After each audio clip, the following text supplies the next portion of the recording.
the Wehrmacht's offensive in the Ardennes had been halted due to increased enemy resistance, a shortage of fuel and ammunition, and heightened activity of Allied aircraft. A few days later, American forces, bolstered by redeployments from other sections of the front, launched a counterattack by the 3rd American Army towards the city of Bastogne. The German command transferred 2 SS Panzer Corps from the 6th SS Panzer Army, consisting of 3 divisions, to this sector. For a week, bloody battles were fought for the city with no visible result for either side. On January 8, 1945, seeing the hopelessness of further offensives in the Ardennes and in view of the sharply worsened situation around Budapest due to the prematurely launched large-scale offensive of Soviet troops, Hitler ordered the withdrawal of the 6th SS Panzer Army to the deep rear and instructed to ensure the accelerated replenishment of its units with personnel and combat equipment for the subsequent participation of the 6th Panzer Army in battles on the Eastern Front. In the Battle of the Ardennes, only the 1st SS Panzer Division lost about 45% of its tanks and self-propelled guns during 3 weeks of fighting. Ultimately, the Wehrmacht's offensive in the Ardennes ended in defeat. The offensive of the German troops, the 6th SS Panzer Army, the 5th Panzer Army, and the 7th Army, united in Army Group B under the command of Field Marshal V. Model, began in the morning of December 16, 1944, and by December 25, the Germans had advanced 90 kilometers into the defense. The first objective of the Germans, of course, were the bridges over the Meuse River, which separated the Ardennes from the rest of Belgium, and without capturing them, further advancement was impossible due to the geographical features of the terrain.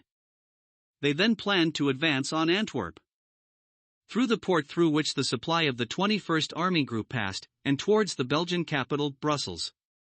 The German command primarily relied on its heavy armored vehicles, the Tiger and King Tiger tanks, and non-flying weather. Due to continuous snowfall and heavy cloud cover, the Allies' aviation was unable to operate for several days, temporarily nullifying the Allies' air superiority.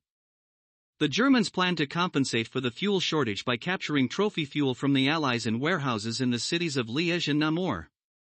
The bridges over the Meuse were defended by units of the 30th British Corps and had been mined by sappers, ready for demolition in case of a threat of capture by the Germans.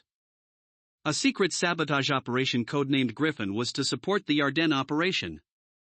Among the reserves that could be used almost immediately was the American 18th Airborne Corps commanded by General Ridgway, stationed near Reims. The corps included the 82nd and 101st Airborne Divisions, units that had already been battle-tested. Shortly before this, they had been engaged in heavy fighting in the Netherlands and had not yet fully recovered. By Eisenhower's order, the 18th Corps was immediately redeployed to the Ardennes.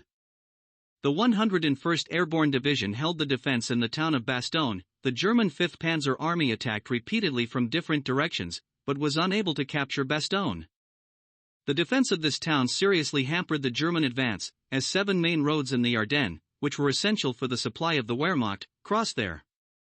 The 7th American Armored Division held the town of Saint-Vith near the Belgian-German border on the northern sector of the Ardennes for 5 days. This small town was also a junction of important roads in the Ardennes. According to plans, the Germans expected to capture it by 6 p.m. on December 17, but they only succeeded on December 21. Such delays were unacceptable for the Germans. The American troops retreated and abandoned the town, but significantly slowed down the German advance. Meanwhile, the Allies held Bastogne. The defense of both towns disrupted the pace of the German attack and allowed the Allies to redeploy additional troops to the Ardennes. On December 19, 1944, General Eisenhower convened a meeting in Verdun to discuss the circumstances arising from the German counteroffensive.